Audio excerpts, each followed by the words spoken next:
Welcome in. It's Pat Jenkins on the Hill Sports Talk Radio here on KDSJ 479. And real quick, we're going to have a special show today as at the 1:15 hour. We said we were going to talk a little SEC football, and a lot of decisions will be coming out this week as to when the start date, if there will be a start date to the SEC football season. So we're going to head down at 1:15 and talk to the Big Blue Nation's Kevin McGuffey. We'll find out just the pulse of what's going on in Lexington, what he's hearing. And then we're going to head down to Auburn, Alabama, where we're going to talk to Jordan Campbell of Fox Sports Shows, FM 97.9. We're going to talk to him about the Auburn Tigers and see what he's hearing. And then we'll stay in the state and just head down the road just a little bit to talk to Stephen M. Smith of Touchdown Alabama Magazine. We'll get his take on the Alabama Crimson Tide and where things sit with that decision in Tuscaloosa as well. But I want to bring on my co-host, my guy, the man behind the scenes, Demetrius. What's going on? Not much, man. Just trying to wake up from this little rain we got this morning. Hey, man, it looks to me the SEC came out. ACC came out last night announcing that they're going to have a 10-game in-conference plus one. And you kind of, when you think about it, you kind of hope that the SEC adopts this same theory. When you look at the non-conference games, if this does go to a 10-game season for Arkansas, what better game to try to preserve than that Notre Dame game? And I know that's going to be very hard to accomplish, but I know both parties at A&M and at Arkansas, at Notre Dame and Arkansas, they're trying to save that game. But, man, does it look like we're going to have some football, my man? You just never know. Practice starts August 3rd, which is next week, so decision has to come pretty soon, don't you think? Yeah, I think it'll be coming around probably Monday. I don't think they'll officially start, SEC practice without that, official start date of when the first game will be. So, I think it's exciting. The fans really got what they asked for, hoping for some form of football. I just hope it lasts through the duration of the season.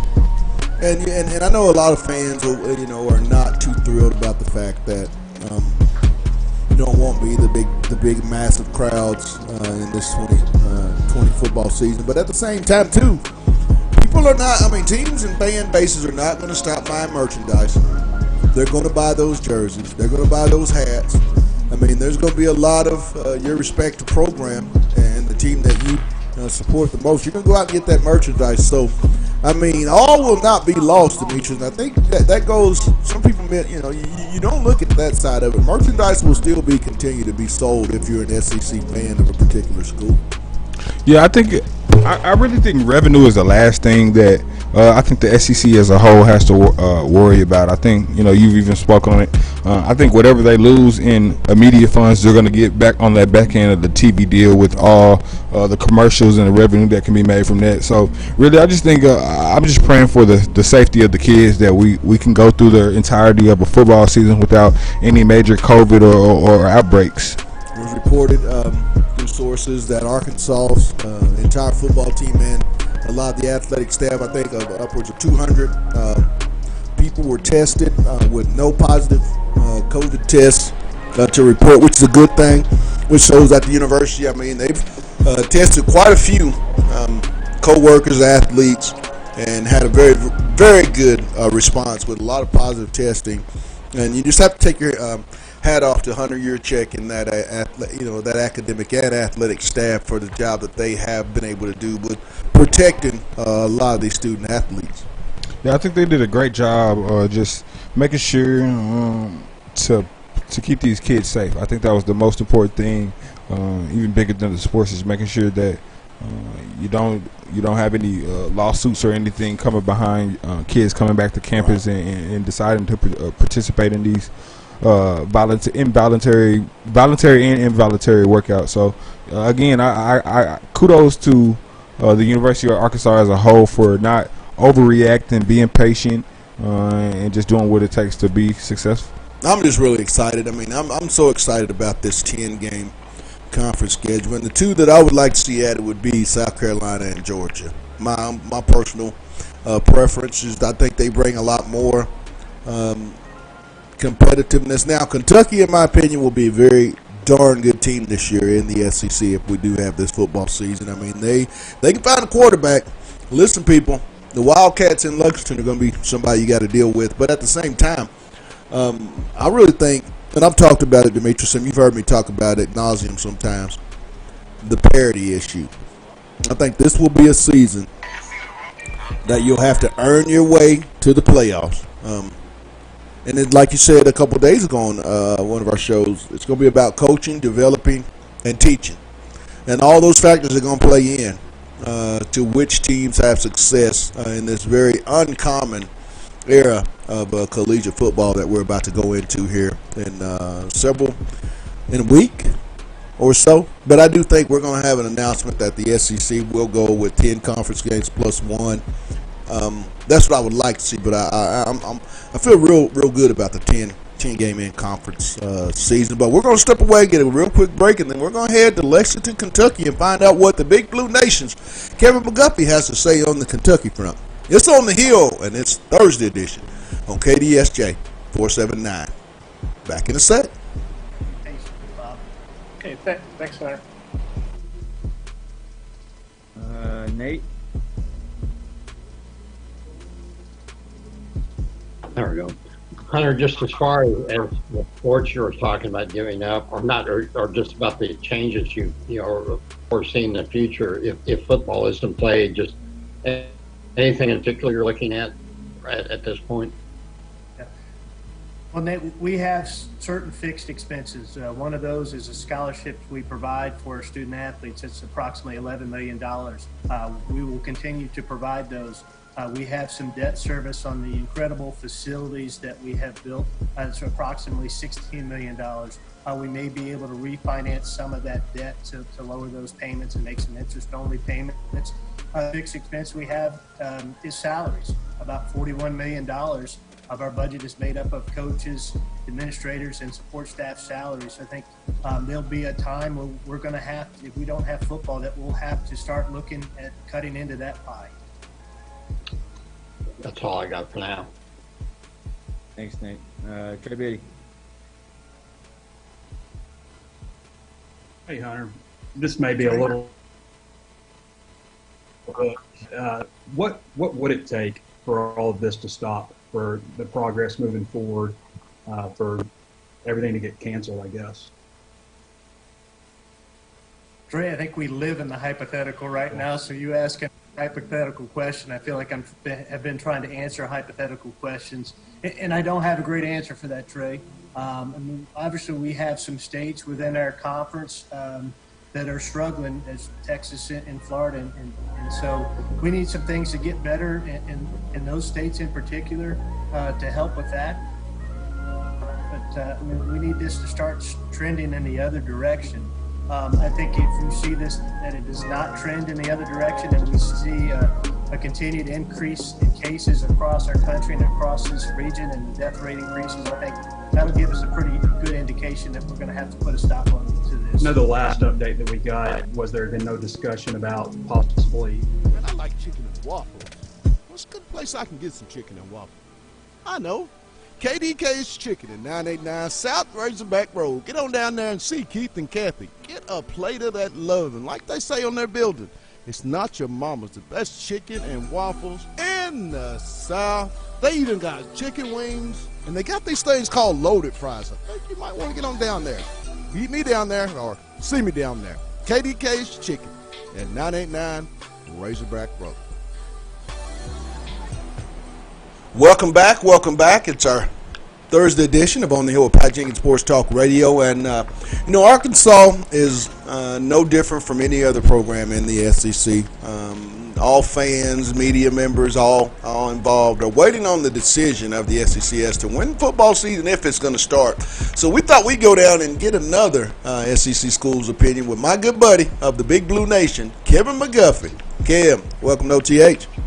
Hey, thank you, Pat. It's always great to talk to you, and especially right now. So I hope you guys are doing well. Everybody's doing well down there and staying safe and staying healthy. But yeah, it's we kind of have a little idea now what's going to happen, and at least we think. And that it came out yesterday that the SEC is looking. You guys probably talked about this already, but SEC is talking about a 10-game all-conference schedule. And if that happens on the Kentucky side of it, I guess what they'll do is they'll pick up the two teams, the rotating team from the SEC West, which next year was supposed to be LSU, and then 2022 was Ole Miss. So if that happens, you have the 8 games already scheduled, plus be LSU in Lexington and then on the road at Oxford. So, oh, wow. How has the testing and things gone for the Kentucky football team and their staff as a whole? I know as of yesterday there was 200 people tested at the University of Arkansas, the entire football team and the athletic staff with no positive tests. What are the numbers that you're hearing and how the situation's going on the campus there in Lexington? It's been much the same. When they came back, they tested everybody. I think they were doing the antibody testing at first, and now I think they're doing the other kind of testing. At first, when it came back, there was no one tested positive out of 160. If you do like the coaching, the coaches, the staff, the players, there's like 160 players and coaches and staff, and no one tested positive. And there's been, I don't think any of them have been in the football program. There was, I think, a couple like in soccer. Maybe in soccer or volleyball or something like that, where somebody had tested positive. But to my knowledge, there hasn't been anyone in the football program that has tested positive for COVID-19. Now, like I said, as we know, that changes literally from minute to minute. But Right. But as of right now, no, not that I know of anyone who's tested positive. Kevin, when is the initial reporting date for fall camp to start there on the campus of Kentucky? And, are the coaches kind of getting a little antsy that there hadn't been a decision made up to this point, or is that just everybody has to just be kind of on a wait and see approach? Yeah, I think so. I think almost all of the players. I think all of the players are actually on campus already here now. I think practice. They've been doing workouts. I don't think they're doing any kind of, other than maybe some conditioning and things like that. I don't think they started. But I'm sure down Arkansas the same way. I don't think they started any like full scale practicing yet. But yeah, I think I saw an interview, I believe it was last week, with Coach Stoops, and he said something along the facts. We like everybody, we just want a decision. What is it going to be? Is it going to be? Are we going to have a season? Is it going to be all SEC? Is it going to be? I think just general. Everybody in the country is just kind of antsy, just waiting to see what's going to happen. And as I said, the coach, they just, everybody just wants a decision one way or the other. And I said it would be, I actually talked yesterday briefly, and I said it would be the worst thing, or somebody would say the most Kentucky football thing ever, because this is honestly going to be one of the best teams on paper that they've had in a long time, right up there with the team 2 years ago. Right. And it would be a real shame if they didn't get to play. Which didn't get to play this year. So, but hopefully, fingers crossed, everything's gonna work out, and we'll get at least some or hopefully all the season in. Which leads me into my next question about this year's 2020 version of Kentucky. I agree with you. I think if Wilson can come back there at quarterback, this team has a chance to be really, really special. Talk about some of the guys, if we do have the football season, that will be key components into having the type of season that you and I and many people in the media, and especially there in Big Blue Nation country, anticipate. Well, I think you hit the right off the top. It starts with Terry Wilson. Yeah, he tore his patellar tendon in his knee against Eastern Michigan the second game last year. He's gone through all the surgery, all the rehabilitation. The videos that they've seen of practice, I mean, he looks great. He's posted a couple Instagram videos of him sprinting full speed. Things like that. I think it starts with him. I think he's going to have a really really big year in 2020. And if something were to happen, you do have Sawyer Smith, who was the backup, former Troy transfer, who got injured himself, and of course that's when the coaching staff had to get creative and play a little backyard football and put Lynn Bowden out there, Lynn Bowden left, Lynn Bowden right, Lynn Bowden up the middle. Right. But it starts with Wilson, but then you go to the backfield. I think Kentucky has one of the posts I've been doing for Last Word on College Football, where I do some writing. I've been doing position previews. I think Kentucky's, I'm sure Florida, LSU, other people would disagree, but I think Kentucky's running backs are as good as anybody in the SEC. Fair to say. You got AJ Rose, who talked about going to the draft last year, decided to come back to school for his senior season. You got AJ Rose, you got Kavasi Smoke, one of the best names in college football, and you got Chris Rodriguez, and just those three guys there ran for almost 2,000 yards between them last season. And then you have another player, Travis Tisdale, who's a redshirt freshman, who I think is going to be just really, really good. Right. So you're still going to get a lot of that running game, but I think with Wilson and his arm, I think they're going to get the receivers more involved. And probably the biggest name to watch on wide receivers is Josh Ali. If you go back and watch the Belk Bowl, of course, obviously, with what happened with Bowden, they mostly became blockers, but he caught the pass on the 4th and long to keep the drive going on that last drive to win the game, and then he caught the touchdown pass from Bowden. He's going to be a guy they're going to expect big things from. He's probably going to be your number one wide receiver. Then you've got Isaiah Epps, another guy they're expecting big things from. He was out last season with injury. You got Bryce Oliver. Then you have Justin Rigg at the tight end position. And then up front, again, it's weird, us longtime Kentucky fans, to see, you look at lists of the SEC and you see Kentucky near the top, like the running backs near the top, and I would put the offensive line up against anybody's, the big blue wall, as they like to call them. They lost Logan Stenberg to the draft. He went to the Lions, but you have Landon Young, Drake Jackson, who, Cole Kublik from the SEC Network says is the best center in the SEC. And you have Darian Kennard at the left tackle position, who is actually graded out higher than anybody on the UK offensive line last year. Right. So it's going to be, you're going to get what you've seen from Kentucky the last couple of years. There's going to be a lot of running the ball because the backs are so good, the line is so good, but then they're also going to, Wilson's been working on his accuracy, pinpointing the receivers with routes. I think they're gonna open up the offense more, and that's just the offense. I said the defense. You talk about the secondary is probably the highlight. Right. Again, one of the best secondaries in the league. You have Yusuf Corker, Brendan Eccles, just a couple of guys, and then you have Kelvin Joseph, who was a top 50 player coming out of high school. Went to LSU, transferred to Kentucky, and will be eligible this year. He's going to start immediately. And he'll be at that one of those cornerback positions. And so, it's really, the excitement. Everybody's really excited about the program, but there's still that what's the word, trepidation, that angst. Like, okay, what's going to happen? Are we going to have the season? Are we going to have, what happens? And like I said, as we mentioned earlier, Kentucky's schedule, especially if they go to the All-SEC, where they're going to pick up. They were supposed to play LSU next year and Ole Miss in 2022, right. So those would be the two teams they would pick up. So you figure Kentucky's already got Georgia, They play Georgia at home. Go to Tennessee. Go to Florida.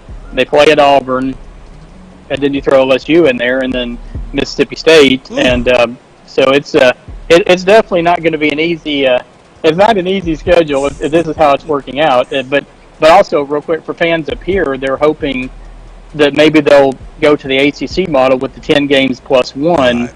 so that you can keep the rivalry game with Louisville at the end of the season. So And I think that 10+1 would be fabulous, because I know Arkansas is still trying to hold on to that Notre Dame game. But Kevin, my man, thanks for the updates. I'm hoping that you and I will have a lot more to get into this time next week, as we should be nearing a decision from the powers that be.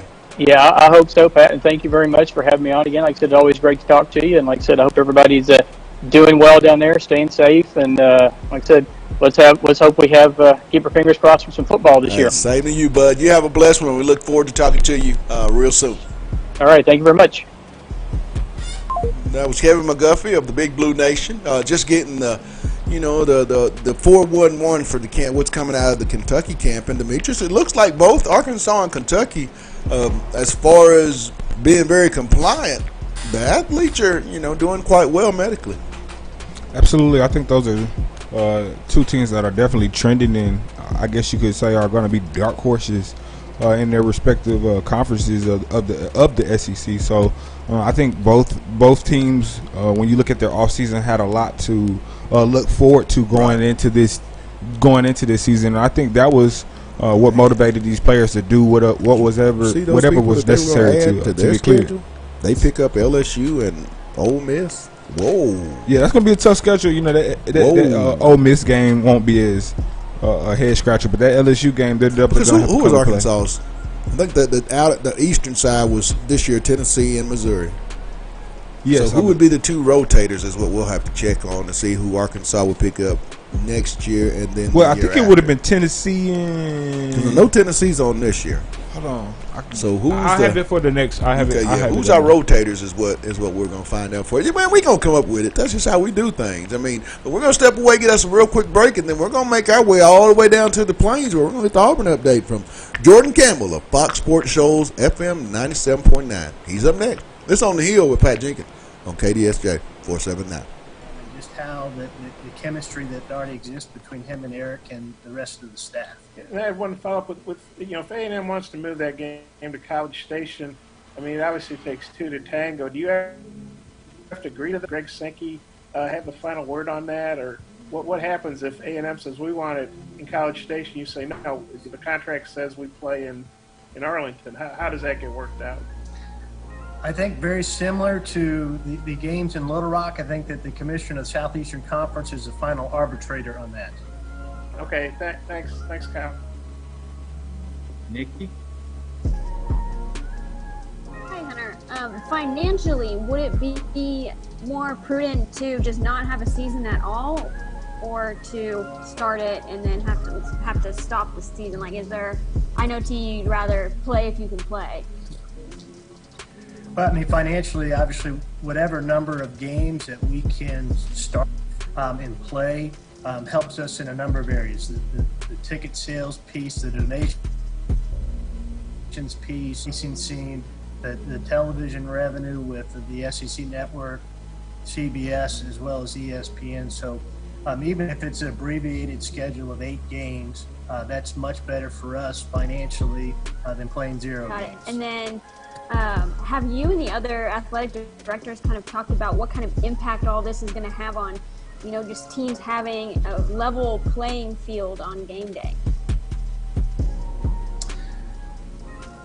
Obviously there's gamesmanship that exists just in college sports in general, and that's why not that we want to follow what the Big Ten did, and because our first option, as I said, was a 12-game schedule, but the having conference-only schedule gives you some flexibility. If you have a team that just cannot compete, if say their first-string offense is all wiped out because of how they meet, you'd have the ability to reschedule that game later in the year if you have a conference-only schedule. It makes it easier to do. It's really going to probably just be a no contest. You're not going to have the opportunity to play that game. Thank you. Kyle Deckelbaum. Hey, Hunter, Sam waited a long time to be a head coach, and then all this happens. I just wonder how you think he's handling so much uncertainty. Sam Pittman has been unbelievable. For someone that has never been a head coach other than at the junior college level early in his tenure, he has handled everything that has been thrown at him and his staff like he is a seasoned veteran head coach. I have been incredibly impressed. Walking out yesterday, or actually not yesterday, it's Tuesday, when we had our first opportunity for our coaches to truly be involved with our players on the field for about an hour on Tuesday afternoon, and how that was organized, and to see him walking around and the excitement that he was walking around. I hope we get to play football just for him, because I know he's been waiting a long time for this opportunity, and he has handled it like a champ. Hey, and so just take us through the next couple of weeks, if you guys say that. Welcome back. It's On the Hill with Pat Jenkins Sports Talk Radio here on KDSJ 479. And we're talking a little SEC football, and we're trying to figure out when will we play football. So we're going to make our way to Auburn, Alabama to talk to Fox Sports Show, FM 97.9's own Jordan Campbell. JC, welcome to OTH. What's up, Pat? How you doing, brother? Doing real good, real good. Let's get an update as to what's going on down there at Auburn. Arkansas has done quite the test and just came out yesterday. 200 folks tested and 0 positive. What's the update as far as things go on the plains? Man, I'll be 100% honest with you. Early on, a few of the players, it seemed as if maybe they were positive, but you get into a lot of the HIPAA stuff when you say which players tested positive, this, that, and the other. Man, it's kind of tough to tell. I know that they're going to conduct COVID-19 screening tests for all the students who are going to be on the campus coming back this fall. So I'm sure a lot of the students aren't happy about that. But honestly, man, I mean, it's kind of a hush-hush situation to a certain extent. You know what I mean? Yes. With the fact that, the ACC went to the 10 games plus one, Jordan. What's your take? I mean, what do you think that the SEC, what's the best case scenario for Auburn, and what most of the powers that be in the Plains are hoping that we end up with? Well, the first thing I got to say here, Pat, is it's crazy. I think that the people in charge of the country need to call the football coaches. I don't know when they realized that coronavirus didn't spread beyond conference games. That's the first thing that comes to mind for me. But with the ACC going to the 10+1 model, it is an interesting, I guess you would say, median between the two, simply because you're still getting your conference games in. Right. You're still getting that one non-conference game in the event that you've got, like, for example, let's think about Kentucky and Louisville, right? That is a big-time rivalry. It's not a conference game, but it's in-state. Well, under the ACC model, they would still be able to play that game. Right. I know that it's going to be difficult for some of the smaller schools who rely on these, big-time money day games to make up some of that lost revenue when you've penciled in, $490,000 into your football budget, 3 years in advance because you came up with this game. Well, it's difficult to figure out a way to make up that money, especially when you need it and you factor that in for your operations for an entire football season. So those types of universities are going to be hurting. I don't hate this model for the ACC, potentially looking at it from the standpoint of the SEC as well. I think look, this is just my personal opinion. I'm not a doctor, but it seems a little ridiculous to me that you're going to allow conference games between Alabama and Texas A&M, or Missouri and Auburn, or Florida and, name a school that's not, Florida and Tennessee even, when those two schools are not in the same state, but you're going to restrict them to one non-conference game within the state. I get it. You're trying to appease the South Carolina Clemson game. I understand that to a certain extent. But also, if you're going to have football, you might as well let the schools schedule whichever programs they're going to schedule. Absolutely. And if the ACC is going to let Notre Dame into the conference, I mean, what's the difference there? Right. Jordan, if there is football in the Plains, who are going to be some of the guys that Coach Malzahn and that defense staff, Coach Steele, will be relying on to have, an even better year than what they had last year. Because, they're at the end, maybe not to the degree of a finish they would have liked, but, with the new addition of Chad Morris as your offensive coordinator, who are some of those guys we need to keep an eye on if there is a football season? Well, I think one of the best linebackers potentially in the country is going to be a guy like KJ Britt, a senior for the Tigers. He's played well, and, he's got a lot of hype around him coming into this season, but they're going to need him to play well. Another guy that I would watch out for, Owen Papo, is another one of those guys. He started as a freshman last year. He's gotten stronger. He's bringing a lot of different elements to this team, so that's a guy to watch on the defensive side as well. The defensive line is going to be interesting, with the loss of a couple guys up front there, probably most notably Derek Brown. So you're going to have to watch out for a guy like a Coinus Miller or a Tyrone Truesdale or a Big Cat Bryant. Some of these guys that, you really want and need that production from after all of the production that you lost from last season. So defensively, there's a couple different guys. Also, watch out for Christian Tutt in that defensive backfield. Smoke Monday is going to be at the free safety position. Those are just a few names defensively to watch out for. And I could go over the entire defense, but it's going to be interesting this year, Pat, with the Auburn Tigers, because I've said it on this show before. Kevin Steele is really the guy that should deserve more praise for the success of the Auburn Tigers. Defensively, they have been pretty consistently good over the past few seasons, and when everybody counts them out and says, oh, well, they won't be good because they lost this many guys on the defensive line or at the linebacker core, they seemingly figure out a way to be good every single year. Right. The offense is going to be interesting. I know you've got a new offensive line coach there. You've got Chad Morris coming in to run the offense. We know how hands-on Gus Malzahn likes to be with that offense. But I'll say this, in terms of high school football and college football, no matter the level, when you return a quarterback that had success, you always feel like you've got a chance going forward. And that's what the Tigers have with a guy like Bo Nix. I know there are some other guys there. The offensive line is going to look different. At the skill position, you still got Seth Williams. You still have Anthony Schwartz. You should have Eli Stove back. So at the skill positions, you should be okay and see a lot of names that have produced for the Tigers the past couple years. DJ Williams had a pretty good run last year for the Tigers. He and Sean Shivers are really going to be called on, along with the new entrant, the guy that I'm probably most excited to see, Tank Bigsby, in that backfield.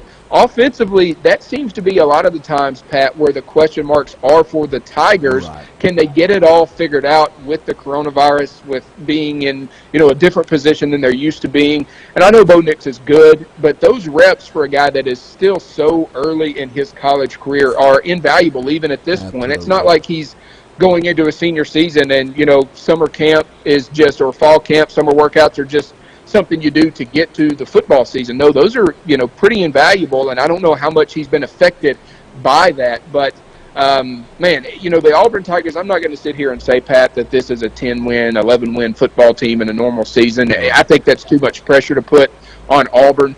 But I do think they've got the potential to win that many games. And, Auburn knows it. They're happy with what they have at the quarterback position, which, again, is the main position you need on the offensive side. Absolutely. The offensive line still worries me just a little bit about who is going to fill in some of those places. But, that's kind of what you're looking at. And, again, Tank Bigsby, the incoming freshman, is a guy that I would tell a lot of people up there, keep your eyes on. I'm excited about this guy. Well, my man, hey, hopefully we'll have more to talk about as we get closer to the season. But for now, hey, thanks, Jordan, for taking time out, JC, and we'll be talking soon. All right, Pat, enjoyed it, buddy. That was Jordan Campbell of Fox Sports Shoals, FM 97.9, Demetrius. We've been to Kentucky. We've been to Auburn. A lot of good testing results coming from these camps, as well as Arkansas. So, we're just waiting for the decision, don't you think? No, I think the decision's already made. I think it's only a matter of time from here, and it's time to play some football. Well, we're only a matter of time before we get up to Tuscaloosa and talk to our good buddy Stephen M. Smith of Touchdown Alabama. Time to get the Alabama update. It's on the Hill with Pat Jenkins on KDSJ 479. Let's get it. Serious? No, I'm serious. Can you tell us how many shares you bought? Not very many. I'm just a day trader. I just dabble. Okay. Well, that seems like a good future thing to invest in. I will tell you, Bob, since I bought it, it's gone up about $100 a share. Man, I need to get some of that, I guess. Yeah, I just wanted to ask if you really were kidding or serious. No, Okay, I'm good. Sounds like you missed the boat on that, Bob. Yeah. I probably don't have as much money to invest as Hunter does. Hey, Bob, I don't think it's going down, by the way. Oh. Yeah, I think you're right. I missed the boat on that one. All right, that is we got one more question from Ty, and that'll wrap us up. Go ahead, Ty. Go ahead, Ty. We've had some student athletes speak out about social issues. Have you had any student athletes, whether football, come to you either privately or publicly talking about how they really want to play this season? Well, I have the luxury of having a son that plays football and a son that's a graduate assistant on the football staff. And I tell you that the football players want to play football. They're working on it. Here's the thing. Welcome back. It's On the Hill with Pat Jenkins Sports Talk Radio here on KDSJ 479, and we're going to continue on as we're getting a lot of the updates. The SEC has yet to make a decision on when and if we'll have a football season, but we kind of get some updates, and we thought we'd make our way to Tuscaloosa, Alabama to talk to Touchdown Alabama, Stephen M. Smith. Steve, welcome to OTH, my man. Good to be back, man. How you guys feeling up there? I'm feeling good. I mean, I'm been blessed, been very healthy, and just hoping I can stay that way. How about yourself? I'm doing good, man. Just staying out of the way, trying to get as many updates and information as I can about this football season. Well, what you got for us? Tell us what's going on and what is the Alabama program update as far as the COVID-19 situation is concerned. Well, right now, Alabama is actually in the advanced part of the preseason practice program. I know the new sports performance staff of David Ballou and Dr. Matt Ray, who were both brought in from Indiana to replace one Scott Cochran, who's now at the University of Georgia. Both guys have been great hires since coming in the month of March. They've been practicing social distancing with the players as, during this period of workouts that the two guys would have. Right. The two guys would have different positional groups come in that would work them out in weight training, speed things, flexibility, injury prevention type stuff. And then after one group gets finished, they would clean things, sanitize things, and wait for an hour or so and call the next group in. So these two have been really working with each respective player, each different positional unit, practicing that distancing. But right now, they're at the part of the program where the NCAA allows up to 6 hours of walkthroughs. Right. So now, Coach Saban is out there with the players on the practice field with the football. They're going through 7-on-7. They're going through 11-on-11. And right now, probably the biggest nugget I've got so far is Mac Jones is going to be QB1. He's going to be the starting quarterback at the time. But the battle has become Bryce Young and Paul Tyson for the number 2 spot. And while a lot of people, very high on Bryce Young, and rightfully so, a 5-star coming in here from California, Paul Tyson has been lighting it up. I've heard that he looks like he has been in here for a full season. Poised, decisive with the football, accurate, precise, know where he wants to go to with that ball, and pre-snap reads. He looks like an absolute surgeon on that field. And, while Bryce has done some good things, when the team goes to 11-on-11, there's been a bit of a struggle with him. But, bit by bit, Paul is starting to pull away here. As you are seeing, he is tearing up of his Steve Sarkisian system. When you look at this possible 10-game in conference season, who would be the 2 rotating games that they would add on for Alabama? What would those 2 teams be, Stephen? And then my second question would be, if this model it proves to be successful, do you think that is the NCAA in a situation where they could be odd man out as we go forward years on down the road? Well, the 2 teams that could be rotated in, Pat, that I'm hearing right now for Alabama would be Florida and Vanderbilt, which would be really good there for the Crimson Tide, taking those 2 from the SEC East. But to your second question, the NCAA could be, because what this does, if this conference-only schedule thing hits, then this means that whoever gets to the college football playoff, they earn that right. Right. And this becomes way more compelling football, way more entertaining football, way more exciting football. And I understand people look at with the coronavirus pandemic, we're not going to have a bunch of fans in the stands. It's going to be a huge decrease in the percentages of fans. But to be honest, people are still going to watch these football games. Right. They're going to watch the games on TV. People are going to still go to stores and shopping malls and outlets and flea markets, and they're going to buy jerseys. Right. They're going to buy bobbleheads, T-shirts, shoes, any type of memorabilia they can get their hands on. They're going to buy and support the program. And then you look at the TV contracts. Going to a conference-only schedule, those TV networks are going to be fighting for those games. Right. They're going to be fighting for those deals because this is bigger ratings, bigger revenue, more eyeballs are going to be on these games because people are going to feel like, football was almost pried from our hands. Right. So we're definitely going to watch football. It's kind of like an example I brought up on my show, in my own words, when you have a family member, when Uncle JoJo goes to prison and nobody thinks Uncle JoJo gonna get out, when Uncle JoJo finally gets out, you want to have a small, intimate get-together, but the whole block gonna be there. They're gonna bring the women, the food, the drinks, the dominoes, because JoJo home. Right. So, in the same thing here, you thought that you were not gonna have football. Now that you're gonna have football here, especially if it's a conference-only look, folks are going to be glued to the TV. Hey, my man, you get on. I had to get you on for these short minutes. We're about to close out, but Stephen, I'm getting you back on next week when we get that final word of when all these programs can get to the real thing of playing SEC football. But for now, man, thanks for the updates. Now, let everybody know, when does your show air and how can they get a chance to tune in? Absolutely. It airs every Monday, Wednesday, and Friday on YouTube, Touchdown Alabama Magazine on our YouTube channel. Monday, Wednesday, Friday, 6 p.m. Central Time. If they want to call in, that number is 205-448-1358. That's 205-448-1358. And they can be a part of the show. Hey, my man, as always, love having you on. And, hey, you have a blessed one. And thanks for taking time out here today on OTH. Appreciate it, guys. That was Stephen M. Smith of Touchdown Alabama Mag, and that's going to wrap up our show today, Demetrius. And like I said, from the 3 stops we made on the SEC Caravan, it looks like they're hearing on their yard, football is on the horizon, my man.